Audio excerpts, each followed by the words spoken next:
Во рамките на 55-то издание на ДА, вториот ден започна со народната приказна Токмаците и Билбилот во изведба на учениците од Основното училиште Ванчо Пракио Делчева во режија на Мартин Милчевски.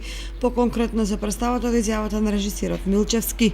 И ние денеска ја представивме драмата на тројцата Токмаци и Билбилот. Во оваа токму приказна се зборува за тројца Токмаци кои си бараат среќата, но за тоа тие ја наоѓаат среќата со јајцето. Тоа представува символ на среќа, верност. А за драмата ние се подготвувавме околу 6 месеци, напорно работевме, секој ден имавме проби по делови, за да можеме да склопиме заедно. Во вечерните термини на вториот фестивалски ден се представата Покондурена тиква во адаптација и текст и режија на Уна Николовска, која се игра со почеток во 20 часот и 10 минути, и представата на гостите од Прокуплje, Република Србија со представата Ана Чекаше во режија на Тијана Петровиќ.